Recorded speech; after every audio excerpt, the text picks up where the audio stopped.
And at number 10, we begin our descent into the calculus of ultimate betrayal with a story that became a bizarre footnote in British history, a woman whose repeated, suspiciously short marriages left behind a trail of dead husbands and a single, chilling nickname. Could she have truly believed that simple rat poison would continue to hide her ambition? Stay tuned, because the sheer duration of her crime spree forces us to question how many of these murders were simply dismissed as bad luck. Number 10. Mary Elizabeth Wilson, the Merry Widow of Windy Nook. The date? Crime spree spanned from 1955 to 1957. The target? 4 victims, including 2 husbands, a boyfriend, and a boarder. The conspirator? Mary Elizabeth Wilson, the calculating wife. The location? Windy Nook, Tyne and Wear, England. The story of Mary Elizabeth Wilson, infamously nicknamed the Merry Widow, is not one of high-stakes conspiracy, but of shocking, almost farcical expediency. This is a tale of a woman who treated marriage like a temporary investment, quickly cashing out the insurance policy before moving on to the next prospect. It is a narrative built on the grotesque simplicity of her method, the repeated, crude use of poison, a sustained campaign waged against any man who committed to her financially. This case bypassed the complex headlines of premeditated murder and focused instead on the shocking, yet easily overlooked commonality of her acts. Mary Elizabeth Wilson presented an image of a flighty, perhaps unlucky, but ultimately harmless woman. She was known for her cheerful demeanor, her quick remarriages, and her tendency to adopt the role of the devoted caregiver to her ailing husbands. This persona was the perfect camouflage for a serial killer in a post-war Britain where local authorities often looked the other way. Neighbors and husbands would later describe her as pleasant, perhaps a bit quick to marry, but never dangerous. This immediately sets up our first psychological angle, the system's absolute failure to recognize the pattern. How could so many communities fail to see what was unfolding? Wilson made each death look like a sudden fatal heart attack or a natural tragedy, always adopting the role of the grieving but financially stable widow. The pattern was set with ruthless efficiency. In 1955, she married John Knowles. Within weeks, he was dead from a supposed heart failure, and she collected his insurance money. The very next year, 1956, she married Oliver Leonard. Within months, Leonard was also dead from the same vague illness. The speed of the deaths, however, failed to raise the necessary suspicion in an era where thorough forensic investigation was rare. The sheer speed of her acquisition and elimination of husbands formed the core conflict that drove the eventual, much delayed investigation. The poison was always her chosen weapon. Phosphorus, sourced from common rat poison, disguised in food or even medicinal drinks. Her final victim was her 4th husband, Ernest Wilson, whom she married in 1957. He too died within months, but it was the sudden death of her boyfriend, John Russell, immediately after Wilson's death that finally registered as a statistical impossibility. Local authorities finally realized they had a terrifying decades-old phenomenon on their hands. However, what is most striking is not the number of deaths, which became horrifyingly clear upon her arrest, but the sheer lack of initial suspicion. It was the doctor, noticing the repetitive nature of these sudden deaths in a seemingly healthy woman's immediate circle, who finally registered the anomaly. This statistical impossibility was the necessary catalyst. Local police finally ordered the exhumation of Ernest Wilson's body, a final definitive action that had failed to take place on previous victims. The autopsy confirmed the doctor's fears: high levels of phosphorus from rat poison. The subsequent police response was swift, but the shock was palpable. They exhumed John Knowles and John Russell. All 3 contained evidence of phosphorus poisoning. Mary Elizabeth Wilson was quickly arrested. When confronted, she offered little resistance. She had been operating for 2 years, believing that the mask of the merry, unlucky Willow was impenetrable. The legal fallout was swift. Mary Elizabeth Wilson faced trial for the murders of Ernest Wilson and John Knowles. The eventual legal outcome, a guilty verdict, avoided a full trial for all her victims, but still spelled out a death sentence, which was later commuted to life imprisonment in 1958. The legacy of the Mary Elizabeth Wilson case is a chilling trauma.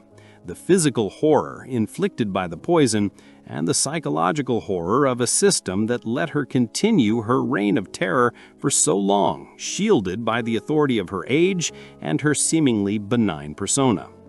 The Merry Widow's reign of terror ended with a single, skeptical autopsy, a desperate plea for forensic examination. But sometimes the monster operates for far longer, hidden not by institutional complacency, but by the sheer duration and dispersal of her crime across multiple states. Our next case explores a seemingly sweet grandmother who loved attention, and her family's life insurance policies led her to become one of America's most elusive serial killers. The sheer duration of her crime spree tests the very limits of human endurance. Where in the world are you watching this from? Let us know in the comments. Then stay with us as we uncover the true face of pure financial evil, a sweet-looking woman who was married 5 times and saw 4 husbands die under suspicious circumstances across 4 decades. Subscribe to make sure you don't miss the details of this shocking transformation from wife to ghoul. Number 9. Betty Neumar, the elusive bride with 5 dead husbands. The date? Suspicious deaths spanned from the 1950s to 2007. The target? 5 husbands died under suspicious circumstances. The conspirator? Betty June Neumar, the repeatedly grieving wife. The location? Multiple states, including Georgia, North Carolina, and Florida, USA. The story of Betty June Neumar is not a 2-year flash of madness like the Merry Widow, but a decades-long chronicle of suspicion that defied arrest for nearly half a century. Her life was defined by the relentless cycle of marriage, death, and inheritance. She was a woman who was married 5 times, and 4 of those unions ended not in divorce, but in the finality of a grave. 2 by gunfire, others by mysterious illness. This case becomes a profound study in the absolute elusiveness of a calculated killer, a woman who used the sheer passage of time and the distance between states as her ultimate shield. She presented herself as a victim of chronic bad luck, a woman simply searching for enduring love who tragically found one ailing or violent husband after another. This persona allowed her to move freely across the South, always leaving a trail of death and always ensuring the local authorities in her new town knew nothing of her past. The list of her dead husbands reads like a gruesome catalog of ill fate. There was Harold Gentry, husband number 1, who died young under suspicious circumstances. Clarence Malone, husband number 2, shot dead in 1970. James Flynn, husband number 3, shot dead in 1985. And Richard Sills, who died mysteriously in 1986. Each death was a financial transaction, resulting in a collected insurance policy or an inheritance, providing the necessary funds for Betty to pack up, change the narrative, and start anew. The core conflict of her long career was the sheer untraceability of the crime. Her murders were separated by geography, jurisdiction, and sometimes decades. The police in Georgia investigating Malone's death had no idea about the suspicious death of Gentry years earlier. The police in North Carolina investigating the death of her 5th husband, John Neumar, in 2007 had no idea she had left a trail of financial destruction and violent deaths across 4 previous marriages. The failure was systemic, based entirely on the lack of a centralized, accessible forensic history. The pattern, however, was tragically clear. She married men who had assets or life insurance, and when the relationship soured or the inheritance became payable, the husband died. Two of them were shot, which, unlike poison, usually leads to a swift police response. But in both cases, Betty successfully claimed self-defense or blamed an unknown assailant, securing the necessary delay to solidify her alibi and collect the assets. The one that finally stopped her decades-long operation was the death of her final husband, John Neumar, in 2007. While his death was initially ruled natural causes, his family was suspicious. They pushed the local authorities in North Carolina to look deeper, not just into John's death, but into her wife's history. This persistence forced the transformation from a quiet local inquiry into a multi-state cold case investigation. What detectives found was almost beyond belief. The pattern of suspicious deaths was too consistent to be coincidence. In 2000, the cold case investigation led to the reopening of her first husband Harold Gentry's death from 1986. The evidence, revealed through modern forensic technology and cooperative police work across state lines, suggested that Betty had done more than simply wait for fate. She was charged with solicitation of murder in Harold Gentry's death. This was the moment the mask fell away. The supposed victim of bad luck was in reality a calculated planner who allegedly hired hitmen to eliminate her financial inconvenience. Betty Neumar was arrested in 2008 at the age of 76, charged with murder. The trial, however, never happened. After years of legal maneuvering, she died in jail in 2011 before ever facing a jury for her suspected long-term financial plot. The result was bittersweet. Officially, Betty Neumar was never convicted of murder. She died an accused but unproven killer. Yet the legacy of her case is profound. It demonstrates the dangerous loophole a killer can exploit when they consistently move across jurisdictions, utilizing the complexity of the American legal system as a shield. The Neumar case is a stark reminder that the failure of justice is often the product of simple institutional isolation. Betty Neumar's long career ended quietly in a jail cell, denying the public the satisfaction of a clear verdict. But not all acts of marital destruction are so elusive. Our next subject also sought to destroy a marriage for financial gain, though her method was consistent, and she was caught not by forensic science, but by a chilling piece of homemade evidence. Next, we confront the chilling echoes of a British woman who poisoned two husbands with antifreeze, but only got caught because the second husband secretly turned the camera on her. Stay tuned to see the damning video evidence that changed everything. Number 8. Jill Coit, the serial bride with the deadly final contract. The date: murder occurred in October 1996. The target: Gerald Geary Woggs, husband number 9. The conspirator: Jill Lonita Coit, the serial marrier. The location: Florida, USA. The case of Jill Coit is not defined by a gradual, slow burn poisoning, but by a frantic, compressed period of financial exploitation culminating in a single, desperate, fatal act. Jill Coit was, by the age of 33, a living legend of matrimonial avarice, having married 10 times to 9 different men. Her life was a fast-moving, continuous cycle of meeting wealthy men, marrying them quickly, exploiting their assets, and then discarding them. The betrayal was her very intention. Marriage was not a union of love, but a financial merger to be liquidated. Coit's ultimate target was Gerald Gary Boggs, a wealthy man worth approximately $1 million. They married in 1996. For Coit, this was the end of the line, the jackpot she was determined not to lose through a messy, financially detrimental divorce. The core conflict of her final marriage was the clash between Boggs's trust and Coit's ambition. Within months of their marriage, Coit had secured a $100,000-plus life insurance policy on Boggs's life. The marriage, in her eyes, had served its purpose. On October 28, 1996, Jerry Boggs was shot and killed. Coit immediately claimed the house had been subjected to an armed robbery, positioning herself as the terrified, wounded survivor.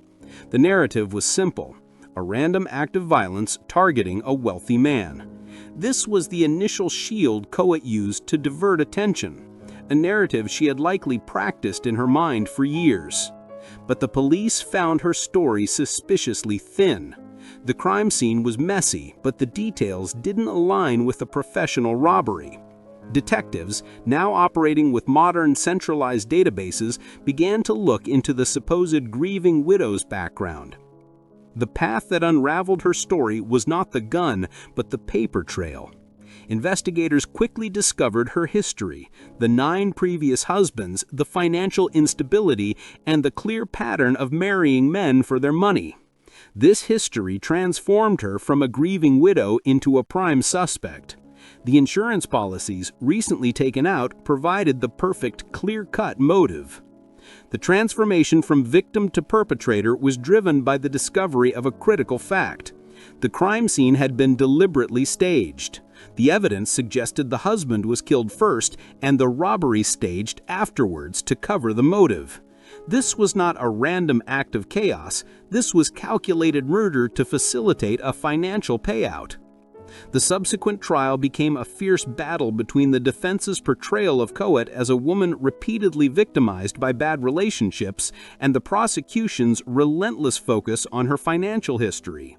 The jury, however, saw the pattern clearly. In 1998, Jill Coit was convicted of first-degree murder and sentenced to life in prison without parole.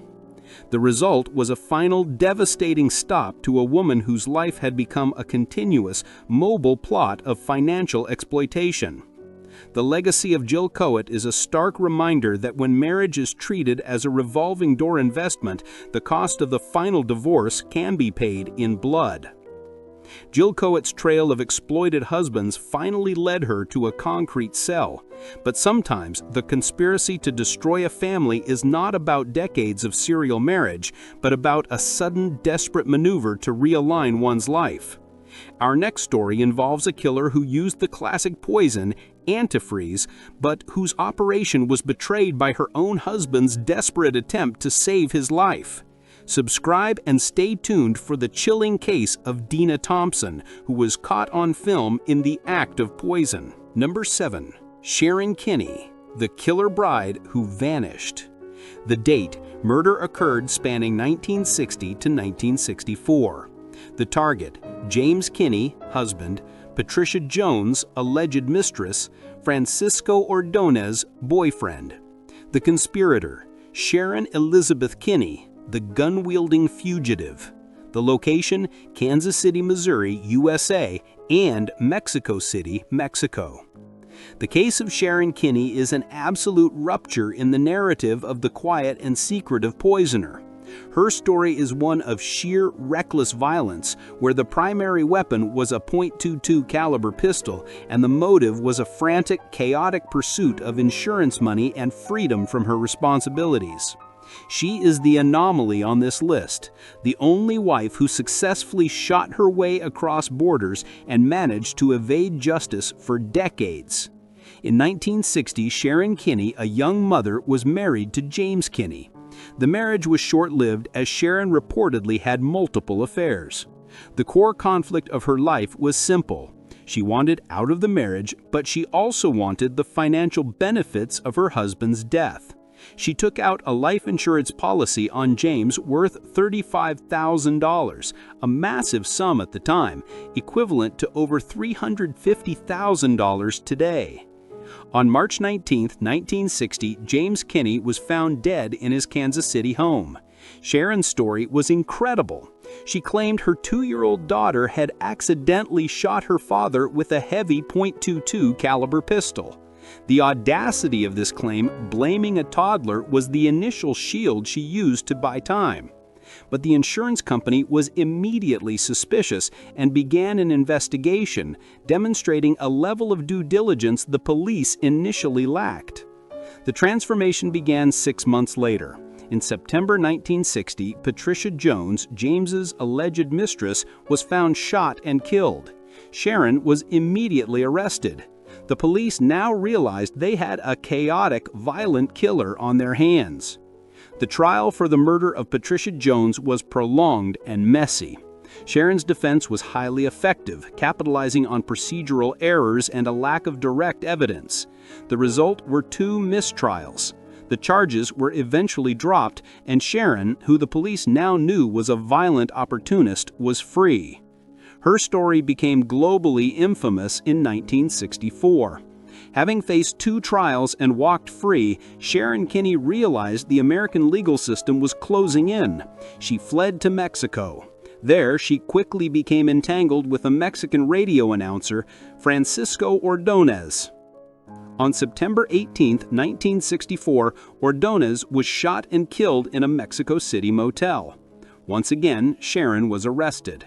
The Mexican authorities, unburdened by the complexities of American jurisprudence, moved quickly. They found her guilty of Ordonez's murder and sentenced her to 13 years in a Mexican prison. But the story refuses to end with justice. In 1969, Sharon Kinne escaped from the prison in Mexico City.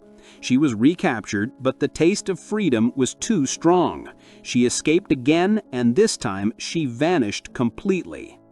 The result is a unique, unsolved cold case that spans 60 years. Sharon Kinne, the wife who murdered her husband for insurance money, remains the only woman to successfully escape a Mexican prison and evade justice for this long. If alive, she would be over 85 years old, likely living under an assumed name, forever looking over her shoulder. The Sharon Kinne case serves as a terrifying lesson. Sometimes the perpetrator doesn't rely on institutional failure, but on sheer reckless aggression and the ultimate tool of evasion. She traded in the quiet fear of the poisoning wife for the dramatic life of a fugitive, a woman who walked away from justice. But not all aggressive killers are so lucky. Our next subject also used poison, Antifreeze, but her operation was betrayed by a technological twist that changed her fate forever. Next, we examine the chilling case of Dena Thompson, who was caught on her husband's secret camera as she prepared his next deadly meal. Comment below and tell us which case you think is the most shocking use of trust. Number 6. Dena Thompson, the Black Widow of Yapton, caught on camera. The date: murders occurred in 1994 to 2003. The target: Julian Webb, husband, murdered. Richard Thompson, husband, attempted murder.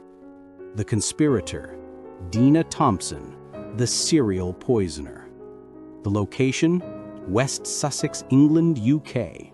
The case of Dena Thompson, dubbed the Black Widow of Yapton by the British press, is a chilling demonstration of how a calculated financial killer, armed with a historically successful poison, can be undone by the most mundane of modern tools, the secret surveillance camera. Her story is a high-stakes domestic thriller where the loving husband, sensing the rot beneath the surface of his marriage, took his fate into his own hands and gathered the evidence that saved his life and delivered justice for her previous victim. Dena Thompson was a seemingly normal, sweet woman who married Julian Webb in 1991. The marriage soon revealed the core conflict. Dena's financial ambitions vastly outweighed the couple's actual income. She was a compulsive liar, a con artist, and, eventually, a killer who saw her husband not as a partner, but as a temporary vessel for an insurance payout. In 1994, Julian Webb fell seriously ill with severe stomach issues. He was hospitalized and later died. The death was suspicious but was officially ruled as being caused by Crohn's disease, a pre-existing medical condition. This medical shield, a natural cause of death, was the initial shield Dena used to divert suspicion. She quickly collected the life insurance money and used it to continue her lifestyle. She had successfully turned marital tragedy into financial gain. The system's failure to investigate Webb's death allowed Dena to repeat her scheme. In 2000, she married her second victim, Richard Thompson. The pattern of financial pressure and Dena's strange, controlling behavior soon reappeared.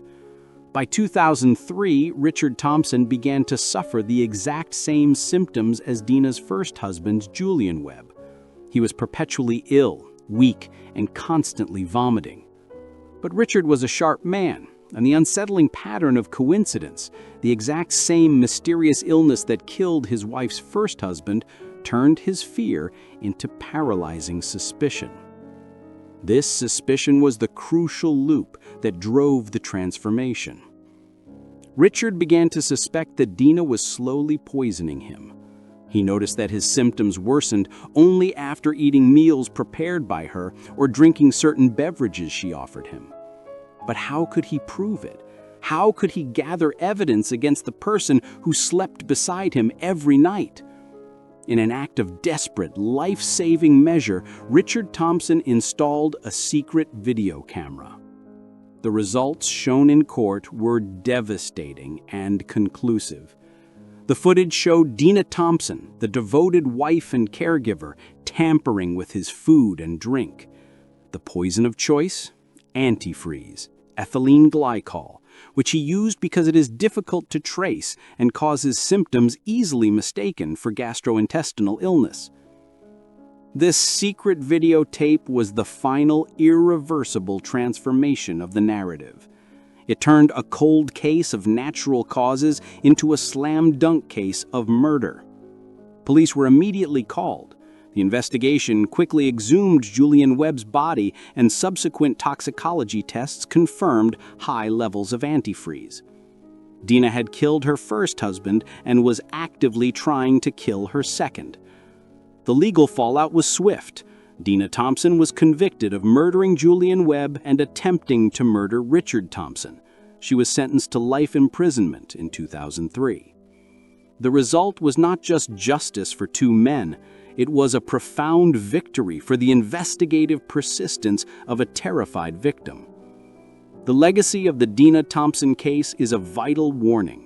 The most intimate betrayals, once hidden by medical ambiguity, can now be exposed by the necessary paranoia of a single, skeptical survivor.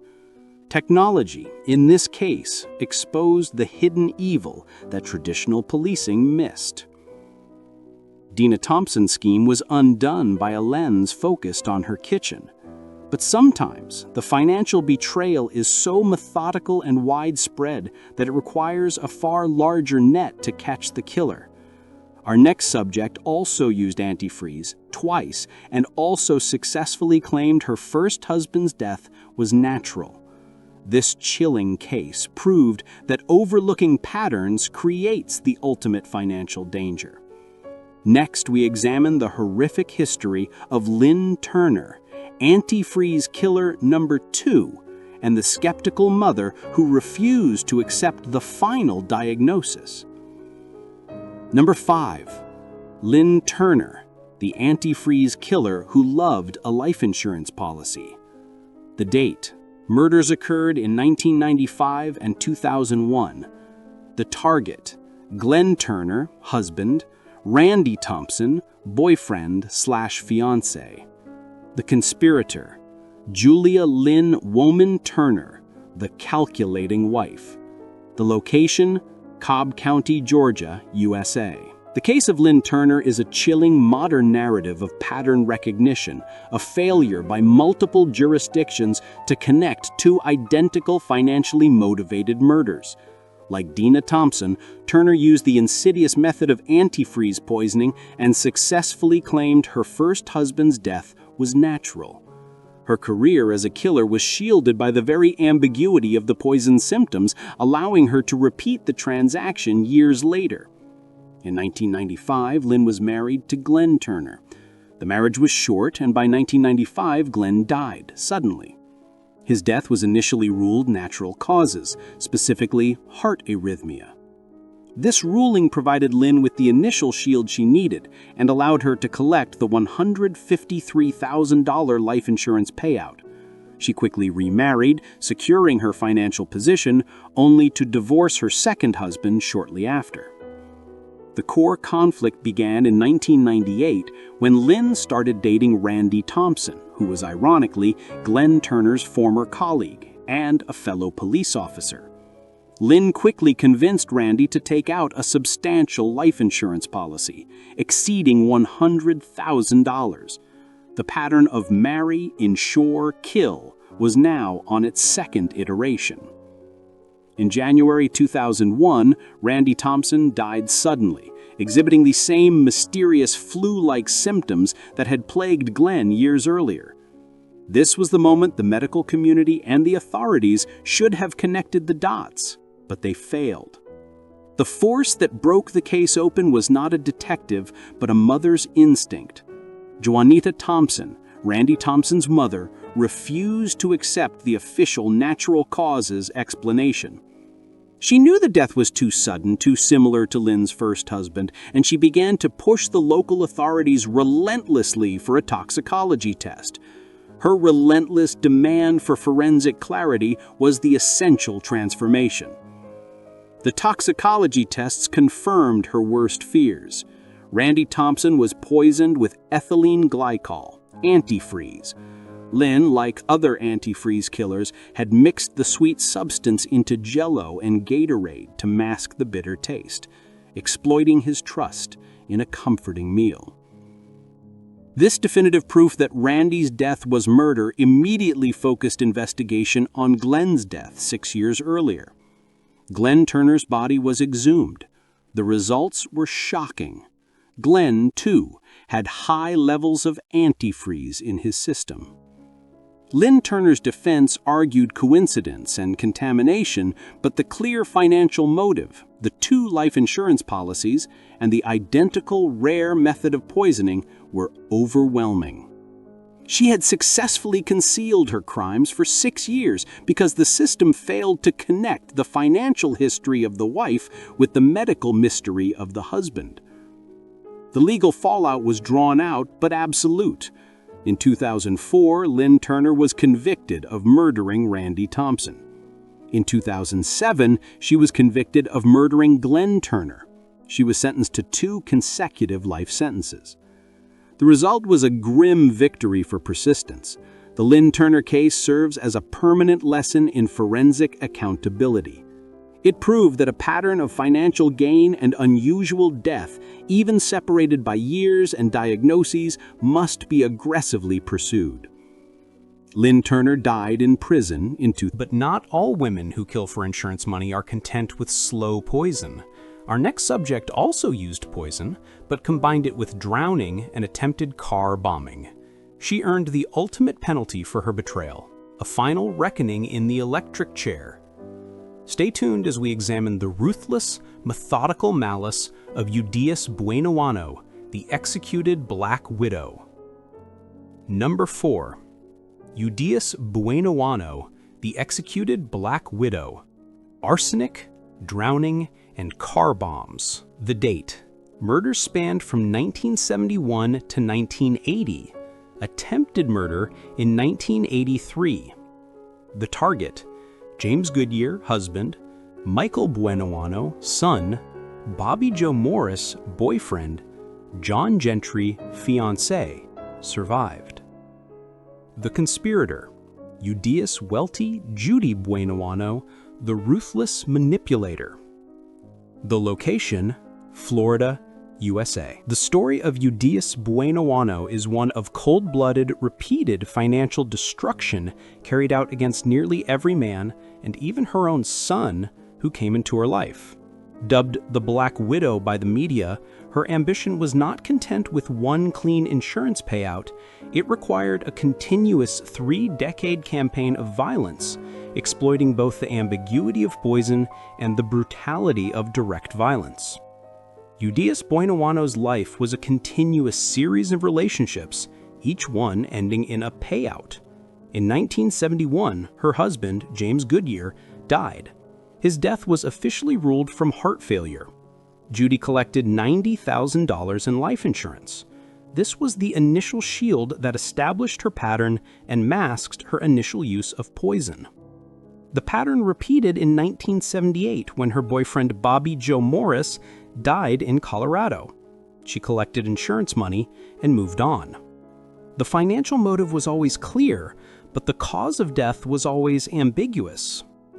The most shocking and grotesque betrayal came in 1980 with her own son, Michael Buenoano. Michael was disabled. Judy had placed heavy arm and leg braces on him, claiming it was for his condition. She then took him out in a canoe which quickly capsized. Michael, unable to swim or move due to the restraints, drowned. Judy collected the insurance.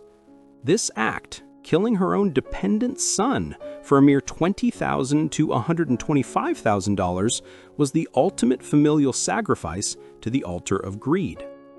The core conflict of her existence was the clash between her public image and her private violence. She used arsenic poisoning over time to mimic illness, a slow, insidious approach. But her final victim, fiancé John Gentry, was the one who broke the cycle. In 1983, she attempted to kill Gentry using a highly dramatic method. His car exploded with him inside.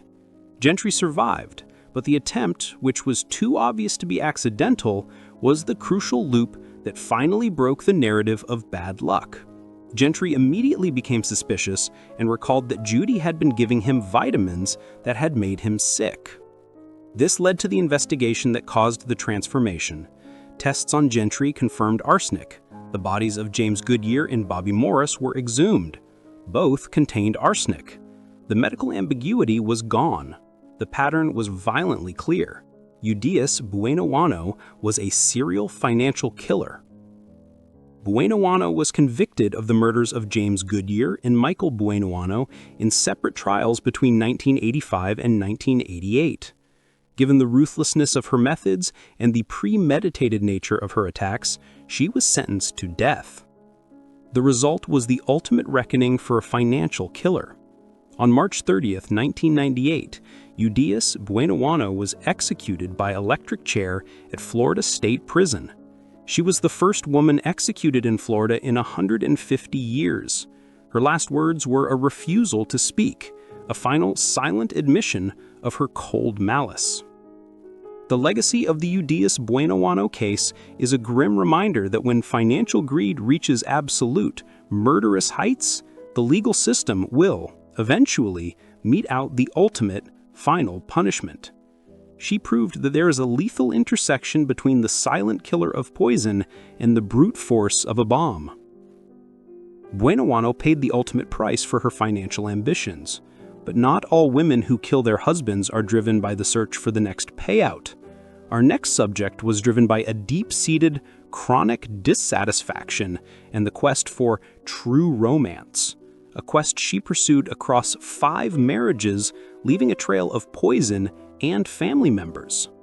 Next, we examine the historical, chilling scope of Nannie Doss, the giggling granny, a woman who poisoned 11 family members, including 4 husbands, because they disappointed her romantic fantasies. Where in the world are you watching this from? Let us know in the comments. Then, stay with us as we uncover the staggering body count of America's original serial wife killer. Subscribe to make sure you don't miss the details of this shocking transformation from granny to ghoul. Number 3. Nannie Doss, the giggling granny, a lifetime of poison. The date. Crime spree spanned from the 1920s to 1954. The target. 11 confirmed victims, including 4 husbands, children, grandchildren, and her mother. The conspirator. Nannie Hazel Doss, the grandmother caretaker. The location. Multiple states. Alabama, North Carolina, Kansas, Oklahoma, USA. The story of Nannie Hazel Doss, infamously nicknamed the Giggling Granny, is not a modern tale of insurance fraud, but a decades-long historical horror defined by almost 30 years of methodical, calculated familial annihilation driven by a bizarre, warped motive, the search for the perfect mate, as depicted in her beloved romance novels. This is the ultimate example of the wife who eliminates any man who fails to live up to her fantasy, using the steady, patient application of arsenic. Nannie Doss presented an image of a flighty, sweet, romance-obsessed grandmother. Crucially, she was known for her inappropriate, unsettling giggle, which she deployed constantly during her police interrogation and confession. This persona was the perfect disguise for a serial killer. Husbands, family, and neighbors would later describe her as sweet, perhaps a bit odd, but never dangerous. This immediately establishes the institutional failure critique. How could so many people, 4 husbands and multiple family members across 4 states, fail to see what was unfolding? The cycle began subtly but escalated ruthlessly. Her first marriage, in the 1920s, ended with her husband leaving, but not before 2 of their 4 infant children died mysteriously from food poisoning, her first confirmed victims. When she married her second husband, Frank Harrelson, she convinced him to take out a life insurance policy and promptly killed him with rat poison in 1945. The pattern was set: marry, insure, poison, grieve with a giggle, collect the funds, and move on. The victims list is staggering. She killed 2 sisters and her own mother to seize minor inheritances or insurance policies. She killed multiple husbands in quick succession: Arlie Lanning in 1950, Richard L. Morton in 1953. Each man died suddenly after a brief illness, and in each case, Nannie, the grieving wife, was the beneficiary. The essential transformation, though, isn't the number of deaths, which became horrifically clear upon her arrest, but the sheer statistical impossibility that finally raised alarm. Her 4th husband, Samuel Doss, was her last. After falling ill from a suspicious meal, he was hospitalized. Nannie was a tireless nurse, bringing him comforting meals, which she had laced with poison. He died shortly after being released. It was Samuel Doss's doctor, Dr. Thomas, who finally registered the anomaly of a woman losing 4 husbands and multiple family members to sudden, mysterious illnesses. This final skeptical action was the essential transformation. Dr. Thomas ordered an autopsy on Samuel Doss. The autopsy confirmed the doctor's fears: massive amounts of arsenic poisoning. The subsequent police response was swift. When confronted, Nannie did not deny the acts. She confessed to the police with her signature, unsettling giggle that she had killed 11 people because she was searching for the perfect mate, a concept she'd only found in her romance novels. Nannie Doss avoided a full trial by pleading guilty to the murder of Samuel Doss in 1955 and was sentenced to life imprisonment. She was deemed mentally competent despite the overwhelming delusion that fueled her actions.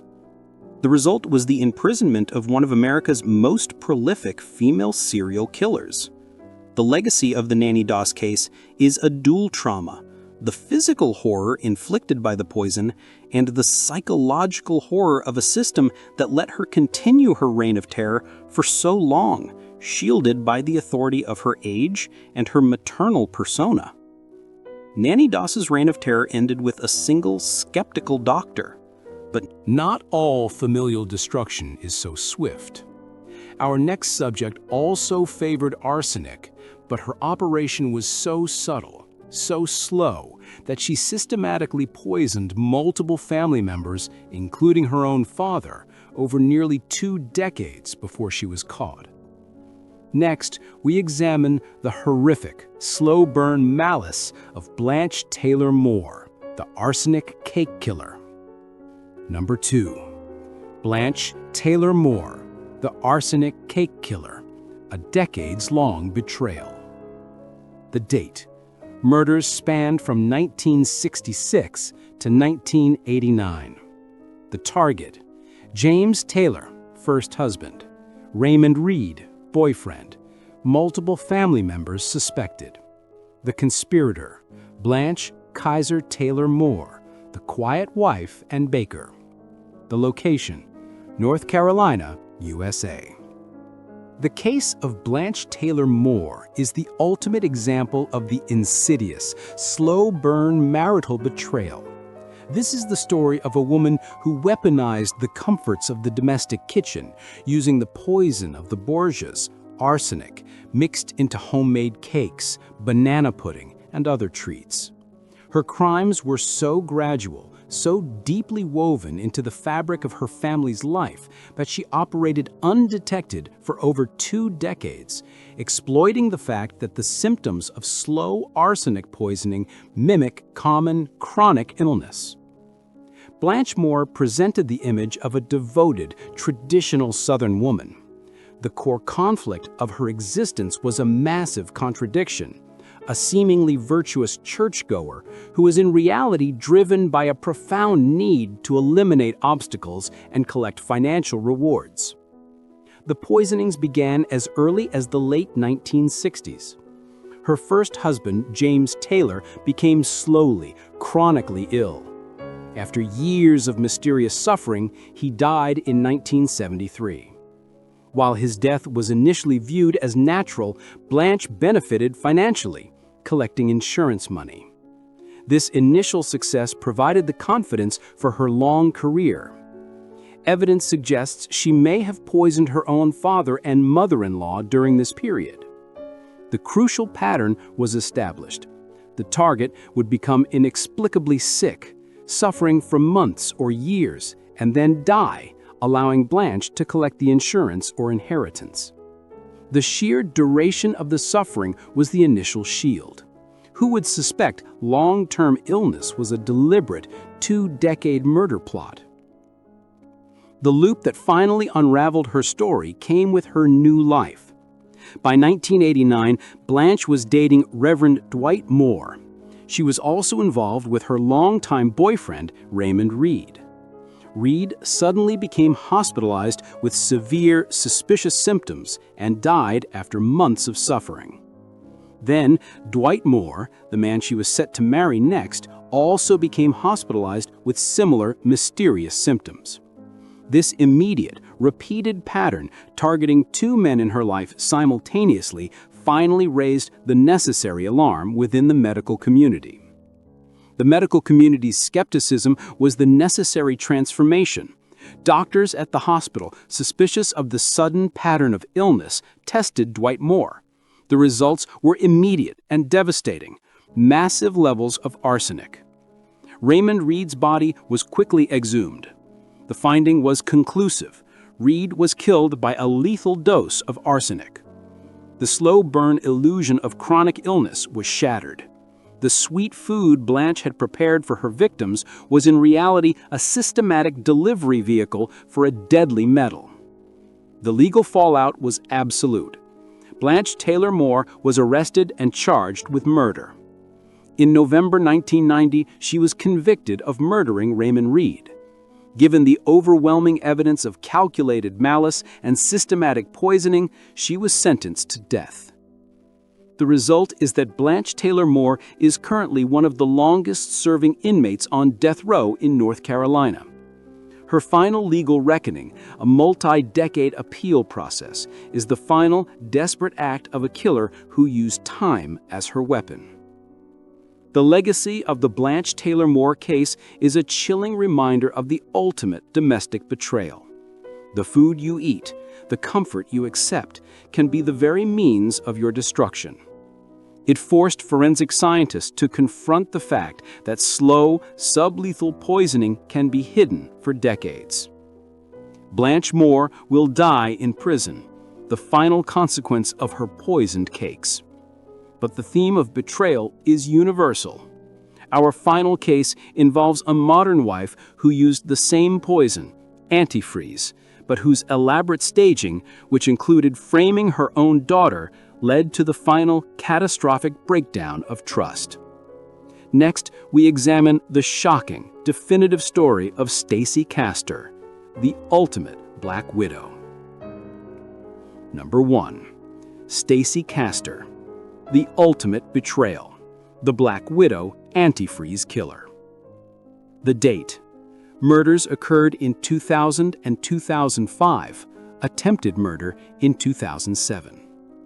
The target: Michael Wallace, first husband; David Castor, second husband; Ashley Wallace, attempted murder. The conspirator: Stacey Ruth Castor, the definitive Black Widow. The location: Clay, New York, USA.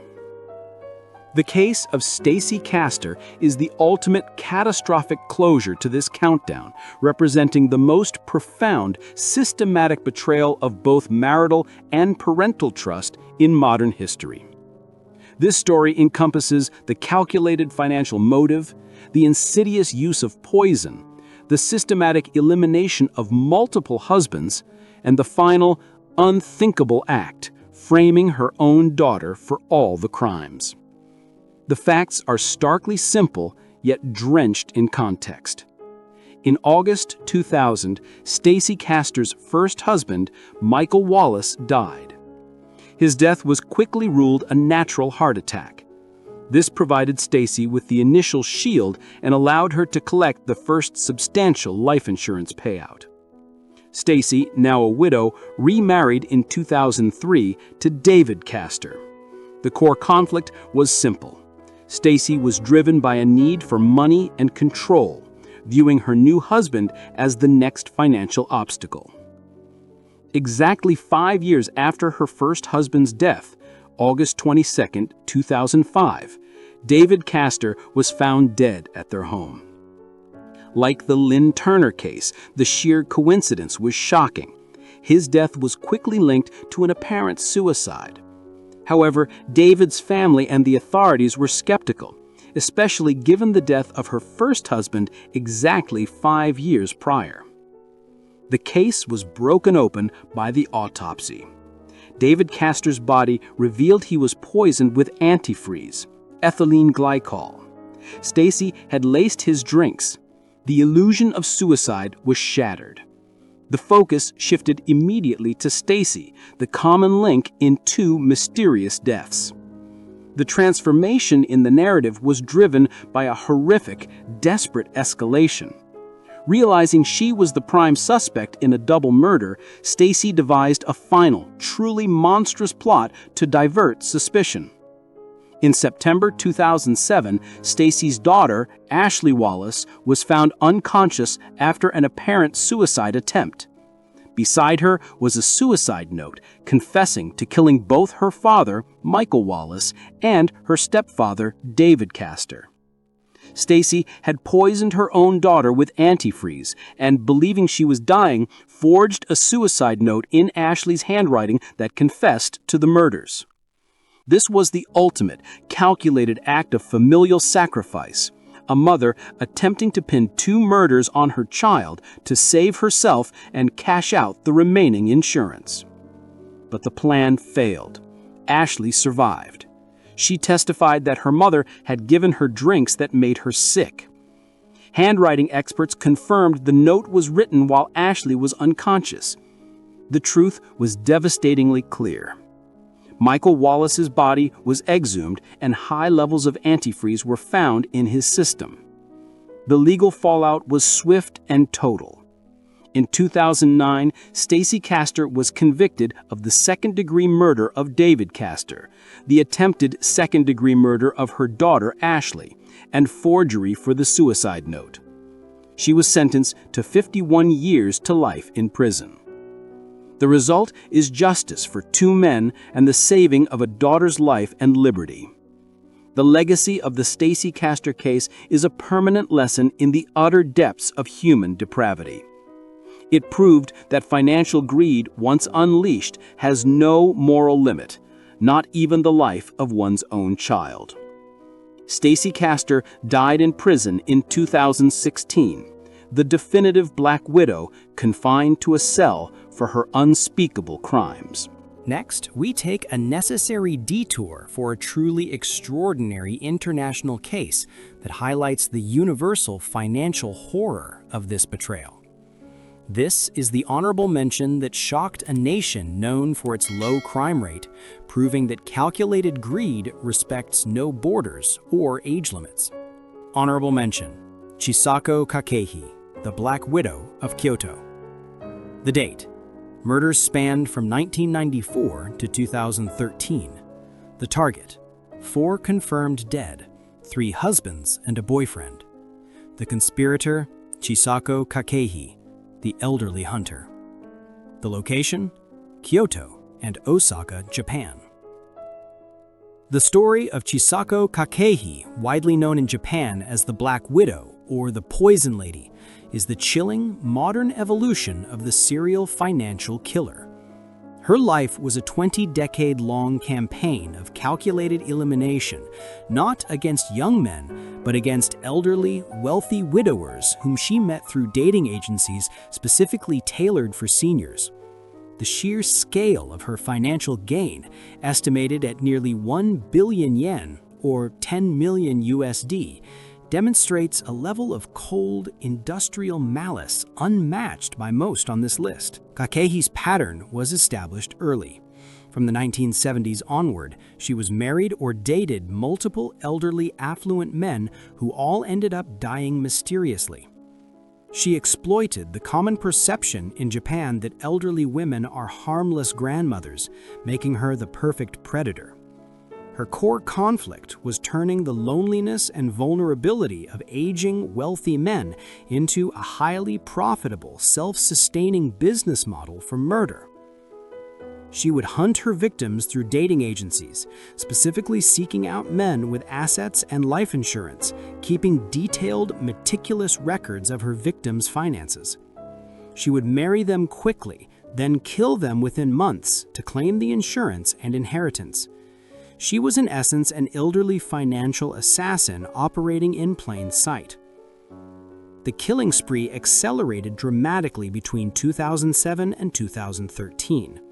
Within a period of just 6 years, 3 of her boyfriends or husbands died, including third husband Toshiaki Suero 2012 and boyfriend Masanori Honda 2013. The loop that finally trapped her came with her 4th husband, Isao Kakehi. They married, and just 1 month later, in December 2013, 75-year-old Isao Kakehi died suddenly. This time, the speed of the death, just 4 weeks after the wedding, was too suspicious to ignore. Japanese authorities, alerted to the bizarre pattern of deaths, ordered a rigorous autopsy. The autopsy delivered the necessary transformation. Isao Kakehi had been poisoned with cyanide. The discovery was a shock to a nation that viewed its elderly as untouchable. Investigators immediately focused on Chisako. The discovery that she possessed extensive knowledge of poisons and had planned the murders to look like natural death from old age shattered her innocent facade. She was arrested in November 2014 at the age of 67. The investigation revealed that she had not only killed Isao Kakehi, but also boyfriend Masanori Honda and third husband Toshiaki Suero. Her defense team attempted to argue that she was suffering from dementia and could not remember the crimes. The trial drama centered on a devastating rhetorical point by the prosecution. While she claimed she had no memory of the murders, she maintained a perfect memory of all her bank accounts, assets, and financial transactions. The jury saw through the desperate act. The judge called her crimes extremely malicious and noted her total lack of remorse. The legal fallout was absolute. In November 2017, Chisako Kakehi was convicted of murdering 3 men and attempting to murder 1 other. She was sentenced to death by hanging. The result was a profound cultural impact in Japan. It exposed the vulnerability of elderly, lonely men targeted by financial predators and led directly to reforms in how life insurance is issued to senior citizens. The legacy of the Black Widow of Kyoto is a stark reminder that the predatory search for quick cash is a global horror, weaponized by the most unlikely of figures. Chisako Kakehi proved that the hunt for the insurance payout has gone global and elderly. This entire countdown has been a journey through the darkest corners of human motivation, where the promise of eternal commitment became the weapon of ultimate destruction. From the simple, calculated greed of the merry widow to the cold, multi-layered malice of Stacey Castor, the pattern remains terrifyingly clear. The marriage contract, once signed, is a vulnerability that absolute evil will always exploit. We have witnessed financial ambition cloaked in the guise of natural death, like Lynn Turner and Mary Beth Wilson. Hidden by geographical distance, like Betty Neumar and Sharon Kinne. Exposed by secret technology, like Dena Thompson. And sealed with the horrific price of filicide, like Judias Buenoano and Stacey Castor. The ultimate lesson is that money and marriage, when combined with malice, form a bond more lethal than any vow. The next time you see a smiling couple pledging forever, remember the financial calculus that lurked behind the eyes of these 10 women. Remember that sometimes the greatest monsters are hidden right across the dinner table. If this story shocked you, hit the subscribe button now to help us continue exposing the hidden truths behind the world's most unbelievable financial crimes. And let us know in the comments where in the world you are watching from. Thank you for watching.